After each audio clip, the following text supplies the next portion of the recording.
Cool. Hello, everyone. Welcome to this Washington Foreign Press Center virtual briefing. My name is Jake Goshard. I'm moderating today's briefing. Joining us is the National Security Council's Coordinator of Strategic Communication, John Kirby.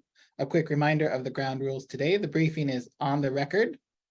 And after some of brief opening remarks, we will open the session up for Q&A. But with that, I'm just going to turn it over to John Kirby so we can have his opening remarks. Thank you very much. I'll keep this very brief. I know we have a lot of folks on the line here and not a lot of time. Very busy few days here with respect to the Israel-Hamas conflict. We started off going into the weekend with the very good news that we got 2 American hostages out and will be reuniting with their families here. That's terrific news, but we're not resting on laurels. We know we have additional Americans that are being held hostage, as well as dozens more from other countries and obviously from Israel. So we're going to stay lashed up with our partners to do everything we can to get hostages out. They should be released immediately. There's no reason for them to be held in the first place. The president had a very active weekend. He was briefed throughout the course of the weekend by his national security team. And of course, as I think you saw, he had an opportunity to reconnect with Prime Minister Netanyahu, get an update from the Prime Minister on how things were going on the ground, as well as to talk, as he has always, about the continued need for humanitarian assistance to get in, and certainly our hostage recovery efforts. He also had a chance to speak with the Pope. And of course, he had a chance to speak with some of our key European allies, the leaders of, European and Western Hemisphere allies, the leaders of Canada, France, Germany, Italy, and of course, the United Kingdom. On humanitarian assistance, I think you've all seen the reports that 2 convoys of humanitarian assistance got in over the weekend. That was good news, but we know there's an awful lot more work to do. It's not enough. Another convoy is being processed as we speak. Hopefully that will be able to get in and get delivered to the people of Gaza today. And then we're working very, very hard to keep that flow going, to keep a sustainable level of humanitarian assistance getting into Gaza. Again, we know the needs are acute. We know they are significant. We know that 2 convoys of trucks is not enough. We are working on this very, very hard with our partners and, of course, with the UN to make sure that the people of Gaza don't suffer any more than they already have. So again, we're still doing that coordination. We are also still working hard with partners on the ground to see what we can do to get civilians out. It's great that we're getting humanitarian assistance in. We also want to provide a vehicle, a safe passage for innocent civilians who want to leave Gaza to get out. And that includes, of course, several hundred American citizens that we're tracking that want to leave. That safe passage has not been finalized, but again, we're working very, very hard at that. I can also reaffirm that over the course of the weekend, additional security assistance continued to flow into Israel. It's almost on a near daily basis, and every day is a little bit different, obviously, based on the needs of the Israelis, and we're being careful not to quantify or get into too much detail about what they're getting for their own operational security purposes, of course. But that security assistance continues to flow. And then lastly, and I think you saw from the Secretary of Defense, we have taken additional steps over the course of the weekend to increase our force posture and our readiness in the region to deter any other actor from attempting to widen this conflict, and certainly to continue to protect and defend our troops on the ground and our own national security interests in the region. The Secretary of Defense announced that the USS Eisenhower will be moving through the Mediterranean and into the Central Command area of responsibility, that is to the Gulf region. He has added additional air defense systems, including a Patriot battery and some theater air defense batteries into the region. And of course, we continue to bolster the naval presence now by ordering the Bataan, the USS Bataan Amphibious Ready Group with their embarked Marines will now be heading into the Eastern Mediterranean out of the Central Command, the Middle East region. So that will be coming in future days here. But it's all a part and parcel of making sure we got the right force posture, making sure we're sending a strong deterrent signal to any other actors in the region that might want to widen the conflict. So with that, I'll take questions. Okay, thank you. A reminder for our journalists joining us today, please make sure you rename yourself to your name, your outlet, and your country. You can ask a question by raising your virtual hand. I'm going to start with Nathan Gutman from Israeli Public Television. Nathan, we're going to ask you to unmute yourself, turn your camera on if possible, and ask your question. Thank you very much. Thanks for taking my call. I'd like to know if there's any request or any expectation of the United States that Israel delay or postpone or rethink its ground operation in order to improve the chances of releasing both American and Israeli hostages being held in Gaza, and if this is part of the discussion that is going on between the administration and Israel right now.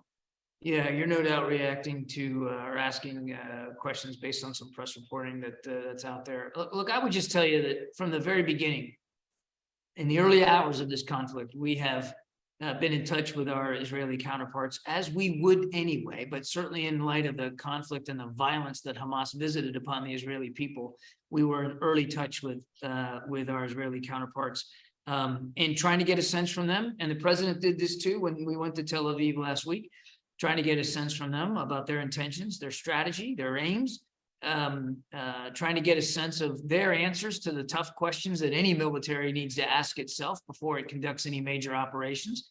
I'm not going to get ahead of the Israelis and what they will or won't do. That would be completely inappropriate.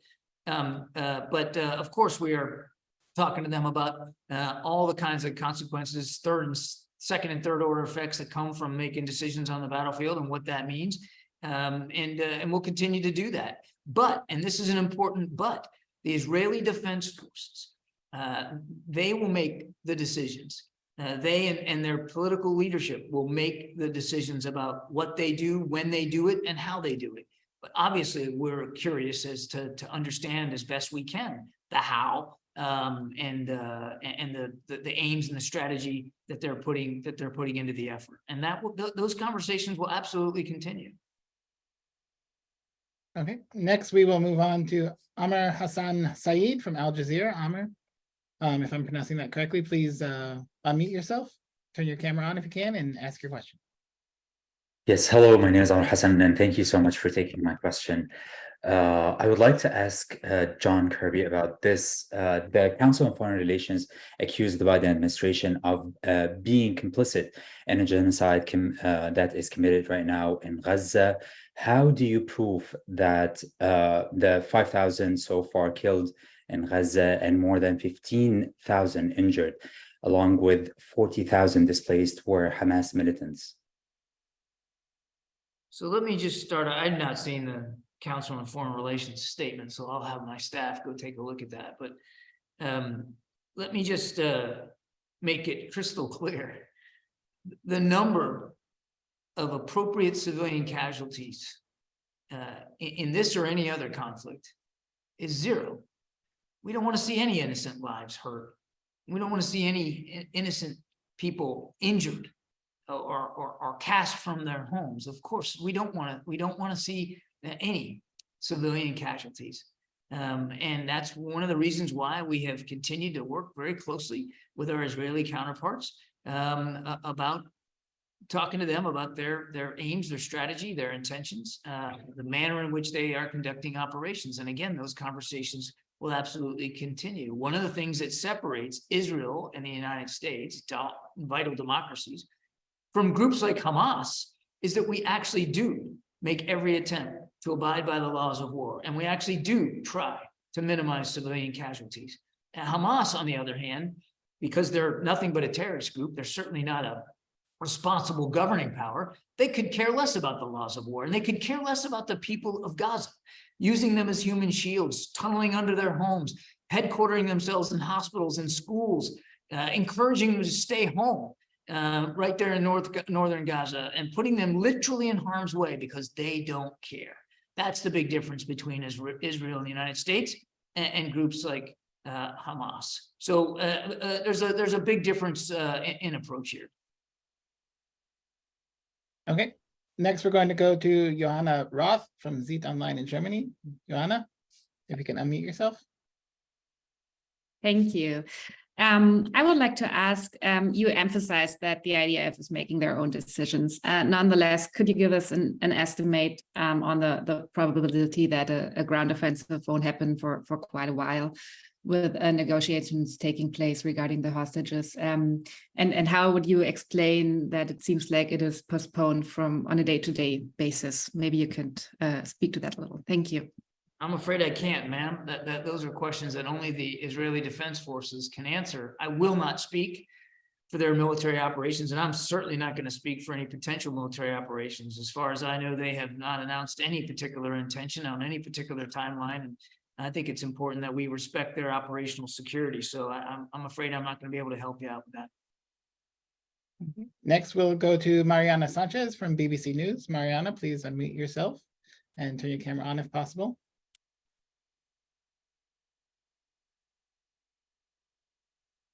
We can't hear you, Mariana. Can you unmute yourself?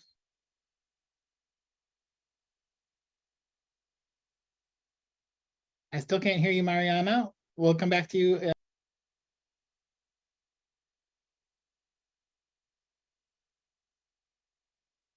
Oh, let's move on to Alex from Azerbaijan. Alex.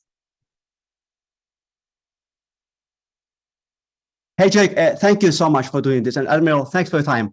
A quick question on hostages issues. Critics, as you know, say that Hamas knows a ground invasion is imminent, and releasing American hostages 2 by 2, if you want, is an effort to buy some time. Is there any validity to those criticisms in the view of the White House?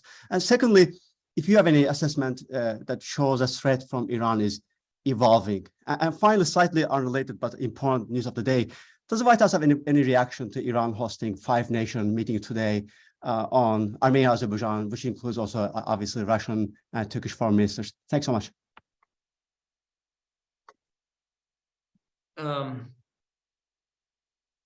I'll take your question about them hosting a 5-nation conference on Azerbaijan. I wasn't tracking that. So before I just go spouting off and saying something stupid, I'll go find out what the answer is to that. On your question about hostages, I certainly can't speak for Hamas's motivations. This is out of the playbook, right? They've done this hostage taking thing before to either gain leverage or simply to continue to terrorize a population, or both. We have said clearly, we'll say it again today, they need to release every single hostage they are holding. They all should be released and back with their families where they belong. Now, we're glad we got 2 Americans out on Friday, and we're still going to continue to work to try to get the remaining Americans out. We're doing that through consultations and conversations that we're having with partners in the region. That's how we got those 2, and we hope that we can follow that up with more success in coming days. But again, what the motivation is in terms of them trying to eke it out over time to delay a potential ground invasion, I can't verify that. And I certainly, as I said earlier, won't speak for the Israelis and what they will or won't do on the ground. All I can tell you is that we have been working, and I don't mean, and this is not an exaggeration, we've been working by the hour since the moment we found out that Americans were being held hostage to get them released. That work continues. And, you know, again, certainly grateful that we got 2, but we want to get the rest as well. And then on the Iran threat, I would just say that we have never been blind to Iran's destabilizing behaviors and the threats they pose in the region since coming into office. That's why we have added additional sanctions regimes, 40 of them since we came into office, 30 in just the last year alone. That's why we bolstered our military presence in the region. Even before the conflict with Hamas, we had bolstered naval and air capabilities in the Gulf region. And it's why we are working so much closer in a more integrated way with our allies and partners in the region, trying to pursue, for instance, a regional integrated air and missile defense. What do you think that's about? It's all about Iran. So again, we have been very focused on what Iran is doing. We are not blind to the fact that they continue to support groups like Hamas and Hezbollah and these militia groups in Iraq and in Syria that have been recently, over the course of the last weekend, attacking some of our facilities and our troops as well as our diplomats. We are certainly mindful of the impact that they have and the encouragement that they give to these groups. So again, without getting ahead of where we are right now and what ways in which we might continue to hold Iran accountable, I can tell you that we are certainly not blind at all to what Iran is doing. All right, next we'll move to Nadia Bilbassi from Al Arabiya. Nadia, please unmute yourself. Thank you. Good morning, John. The Roman Catholic Church, Roman Orthodox rather, church in Gaza and Al-Amari Mosque, one of the oldest in Gaza City, have been hit and scores of people were killed actually. Also, the UN is saying that 50% of homes in Gaza have been destroyed. That means around 1 million people cannot go back to their homes. You just said now that you don't want to see civilian casualties, but does it look to you that Israel is abiding by international law as we see the picture that emerging from Gaza now? And are they listening to you? Is this something that you can accept so far in terms of casualties and destruction in Gaza as a collateral damage? Thank you. Nadia, again, as we've said, we're not going to react to every event that happens on the ground, particularly since we're not there. We have been very clear with our Israeli counterparts that we obviously want to see them prosecute operations in a way consistent with the laws of war and consistent with due respect to innocent life. And they have assured us that they also feel the same way. We're not going to react to every incident, but we've been very clear about how much we do and will continue to respect innocent life and certainly the property of civilians in Gaza. Again, I want to remind that Hamas is deliberately placing these civilians at greater risk. They are the ones digging tunnels under their homes. They're the ones that are setting up command and control facilities in schools and residential buildings and in hospitals. They have no regard for the people of Gaza, and we know that the people of Gaza aren't adequately represented by Hamas. That the vast majority do not share Hamas's ideology or their penchant for violence. So again, we're going to keep working with our Israeli counterparts going forward to make sure that we have a keen sense of their plans, their strategy, their intentions. And again, as Secretary Blinken said yesterday, a good sense of how they're conducting operations. Okay, next we are moving to excuse me, I've lost my place here. Yuna from Channel 12. Yes, hi. Hi, and thank you for this. Thank you, Kirby. We're hearing reports about negotiations between the Israelis and Qatar on releasing more hostages. Is this something that is done directly? Is this something that is done throughout the US? What can you tell us about these efforts? We know that Qatar was involved in the release of the 2 hostages, the American hostages, but if you have any more details on this. I can't and I won't. The less said about the effort to get hostages out, the better chances we have of getting more hostages out.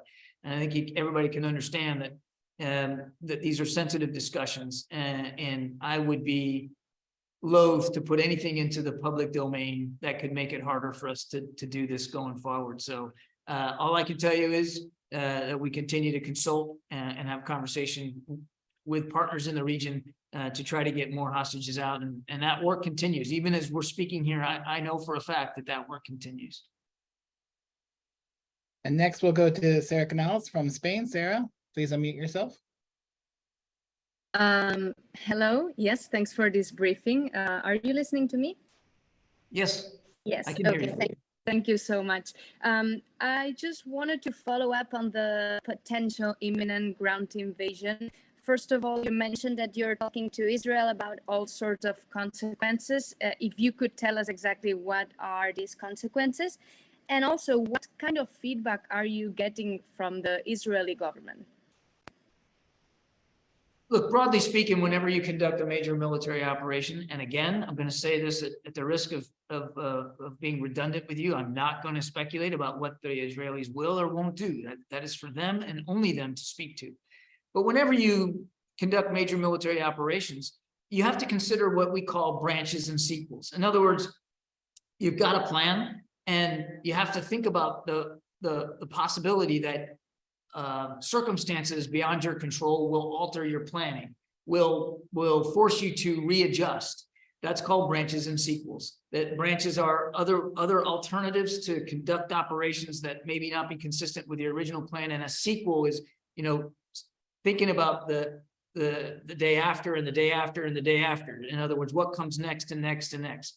Branches and sequel. That's a big part of planning. And that's certainly some of the things that we're talking to the Israelis about, asking them questions about their thinking on those branches and sequels. What things do they think could go wrong, and how are they planning to address that? And again, we have these conversations with them all the time, certainly in a more concentrated fashion since October 7th because of the stakes, but it's very much a part of professional military to military relations, and that's what we're doing now.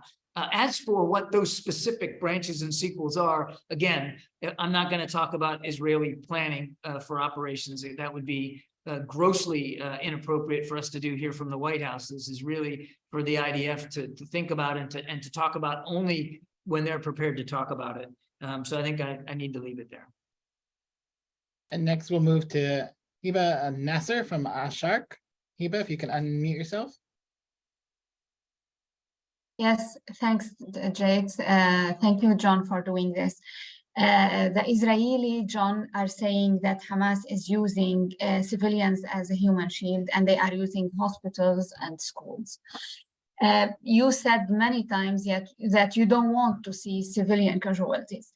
Now, and you are calling on Israel to abide by the international law. If Hamas is using, let's say, the schools and the hospitals, would that make it a legitimate target by the international law? Would what be a legitimate target? I don't think I understood the question.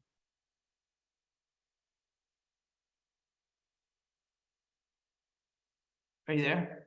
Yes. Yeah. Can you hear me now, John? Yeah, I don't think I quite understood the question. Yeah, I will repeat would it. what be a legitimate target? Yeah, I mean, when the Israelis are saying that Hamas is using the schools and the hospitals sometimes.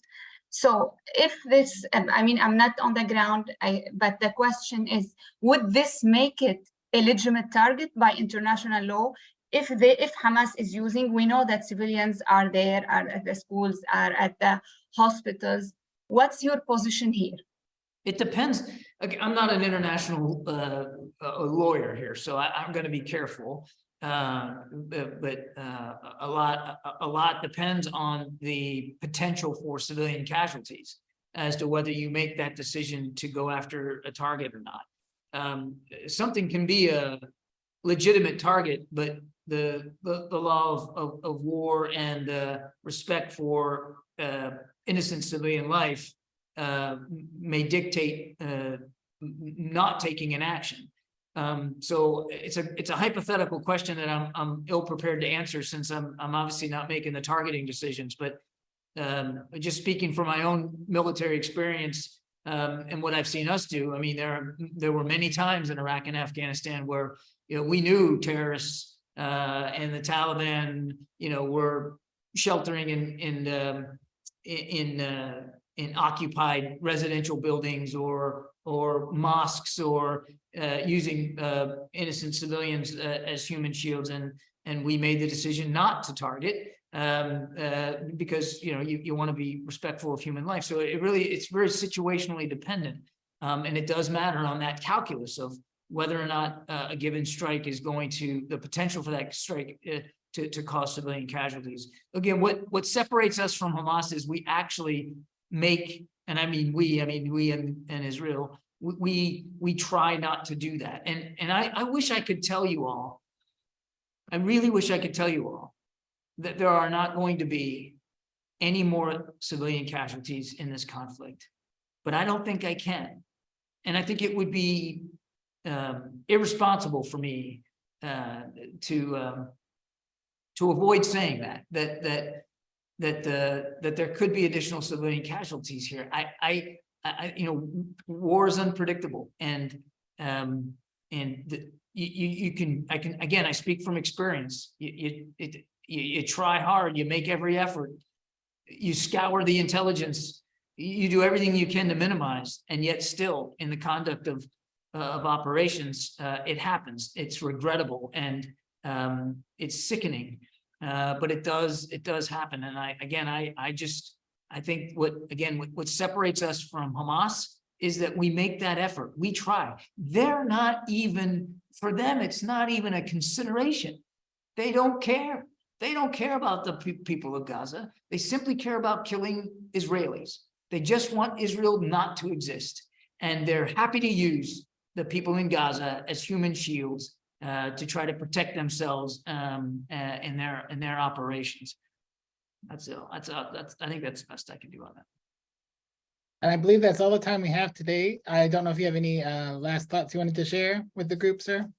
No, thanks very much. I appreciate this opportunity to be with y'all. And, if this is worthwhile, please let us know. I'm happy to come on back anytime, either on Zoom or actually in the briefing room over there to keep you all updated. Appreciate it.